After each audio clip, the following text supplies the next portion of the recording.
医療関係者として直美を心の底から軽蔑しています。税金を使って金を稼ごうとする考えは本当に気持ち悪い。いや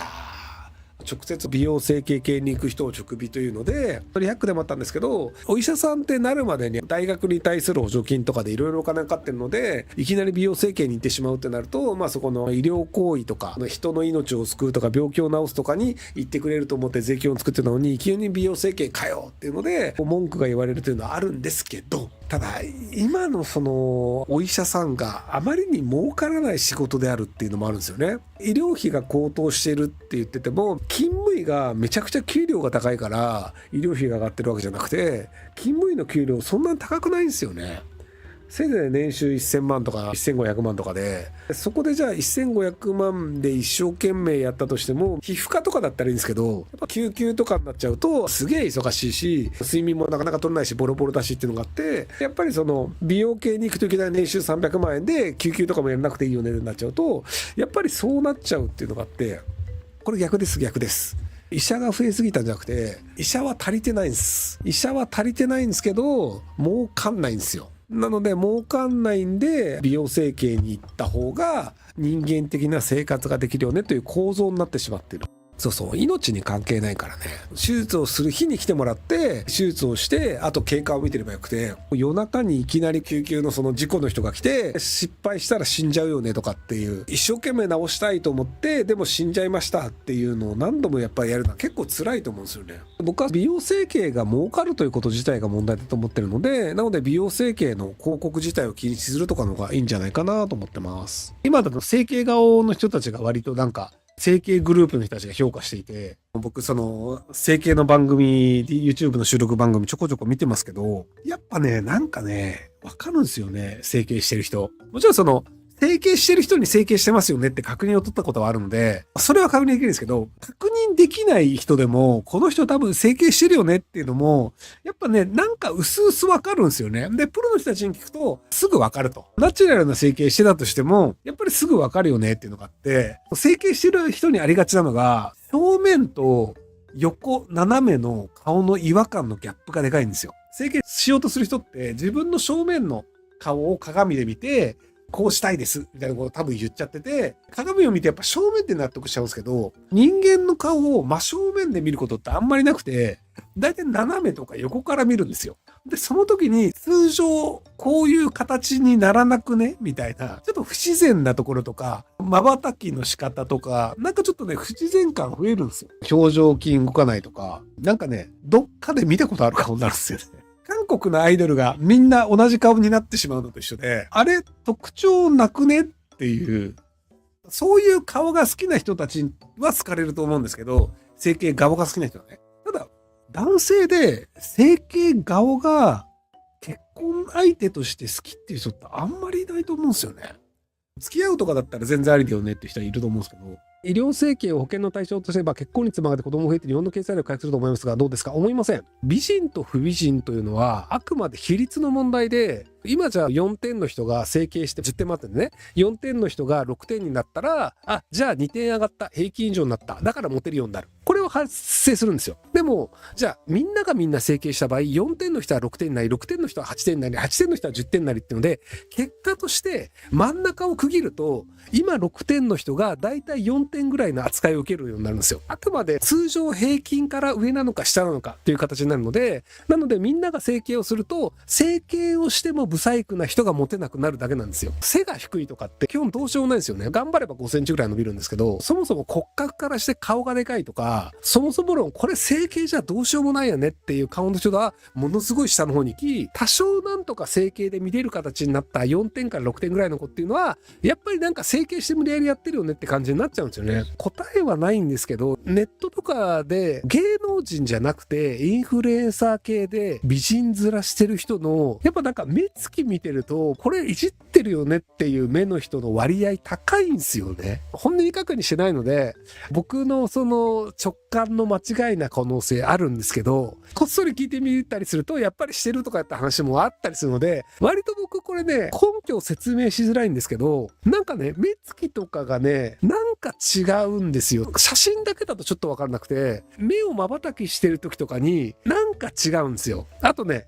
鼻はね、わかりやすい。鼻いじった人は。鼻いじった人って一般的な日本人じゃない鼻にしがちなんですよ。忘れ鼻という鼻に注目を浴びない整形が流行ってるらしいんですけど、いやいやいや、忘れ鼻言うても全然そんな尖らんよ、人間の鼻普通っていう。マイケル・ジャクソンさんって鼻先端尖ってたじゃないですか。普通の人間って鼻の先端尖らないんですよ。だからもう尖ってる時点で、いやいや、それ尖ってる時点でもうおかしくねって僕はなるんですけど、でもなんかそういうのをやって、はい、すいません、この話やめます。はい。僕はキャバクラとか風俗なくなった方がいいと思ってる派なんですよ。でもあれ高級取れるじゃないですか。ああいうものに高い金を払いたい人もいるし、ああいうところで金を稼ぎたい人もいると。なので、それはそれで好きにやればいいと思うんですけど、じゃあ社会にとってあれに意味があるかっていうと、一斉になくなったとしても、社会何の問題もないんですよ。日本の場合、キャバクラとか風俗というのは必須であると思ってらっしゃる人多いんですけど、ああいった風俗のある先進国の方が少ないです。東南アジアには多いんですよ、キャバクラ的なものは。アメリカもトヨタの近くにはあったんですよ。トーラスだっけっていう街にトヨタがあった頃は、そこに日本人社員が多く来るので、そこの周りに日本人のキャバ嬢がいるキャバクラみたいなのがあったんですよ。トヨタがテキサス州に移動して、キャバクラもテキサス州に移動したらしいんですけど、っていうのとか、モグリのキャバクラみたいなのが運営されていて、アメリカ人とかは来ない、なぜなら違法だから、みたいなのもあったりするんですよ。ホストクラブとかもなくてもいいよね、僕は思う派なんですけど、基本的にはお客さんと異性の人が接触をしてお金を取る行為というのは風俗なので、大体の国では違法なんですけど、ガールズバーは隣に座っちゃいけませんよ。なので性的な接点はないですよっていうので一応切り分けてるので、なのでガールズバー的なものは結構他の国にもあるんですけど、隣に座って触っても訴えられない、触っちゃいけないんだったらガールズバーでいいじゃないですか。だから横に座る以上ある程度触れるよねっていう許容されてる空間って風俗になるので、先進国にはほぼないんですよね。もしくはもうガチ風俗になるんですよ。いや、ドイツみたいなね。なので、中途半端な風俗って僕はいらないんじゃねと思うんですけど、ただそういうのが必要だよねっていう人もいますと。儲かりますよっていうのがあるので、お金になるということと人と役に立つことっていうのはあんまり関係ないんじゃないかなと思ってます。はい、僕、風俗のシステムはすごい好きなんですけど、風俗嫌いなんですよ。ややこしい話ですけど、売春宿とか見るのは好きなんですよ、システムとして。この国にこういうシステムがあるんだ、こういう女性がいるんだとか、その国に行くと、この国はこういうタイプの移民が売春をするんだとか、そういうの見るのは好きなんですけど、僕買ったことないんですよ。で、風俗に金払ったこともないんですけど、なんだろうな、理解してもらえるとは思わないんですけど、お金を払ってそれをやったとしても、この人はお金をもらってるからやってるだけで、いやいややってるんだろうなっていうのが分かる状況って、例えばかわいそうな奴隷を見たら助けてあげたいと思うじゃないですか。でも僕はお金を払ってかわいそうな奴隷を作る側に回ってるじゃないですか。でもその人は嫌がってるわけじゃなくて好きでやってるんですよみたいなことを言われたとしても、余計にそういうことを言わせてしまったみたいな罪悪感を感じてしまうと思うんですよ。そこまで言ったこともないから分かんないんだけど、なんかお金を払って他人が嫌なことをさせるっていうことが僕あまり好きじゃないんですよ。前にファーストクラスに乗った時におばさんが僕のベッドメイキングするの嫌だっていうのも言ったことあるんですけど、お金を払って他人がお金のために嫌なことをしているっていうのを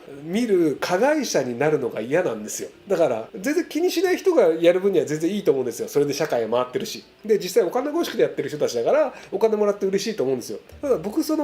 加害者であることにもう耐えられないことがうすうす分かってるので、その位置に行きたくないっていう、はい、キャバクラが嫌いっていうのはもう一個理由があって、日本にはキャバクラというシステムがありまして、ニートの人とか無職の人とか友達がいない人は行ったことがないと思うんですけど、行くとソファーみたいなのがあって、例えばおっさん何人かで座ると、その間にだいたい20代ぐらいの女の子が座って会話をするっていうのがあるんですけど、基本的に20代ぐらいの見た目がそれなりに女の子の話は面白くないんですよ。デブとかブサイクは話が面白いんですよ。だって話面白くないと生き残れないから。でもキャバクラみたいなところに来ている子って基本的に見た目だけで人の話をああそうなんだって言ってるだけで生き残ってきた人だから、話聞いても全く面白くないんですよ。しょうがないから、無言も嫌だから、僕が面白い話をせざるを得ないじゃないですか。で僕は金払ってないんですけど、面白い話をした結果お金を払って帰るっていう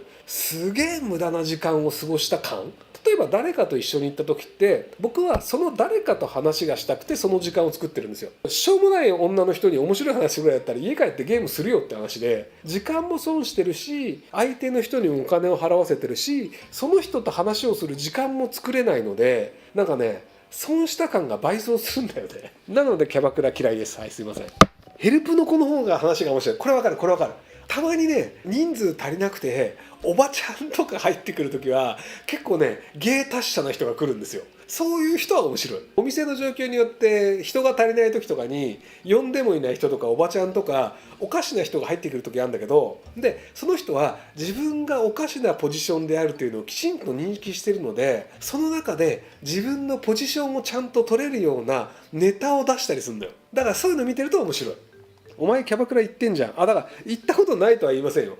性的な風俗の中に入っていたしたことはないって話で、キャバクラレベルの方は全然行ったことあります。はい。お金払ったことは一度もないですけど。俺は写真がない子の方が当たりがある可能性ってあるよね。太った風俗嬢も面白いよ。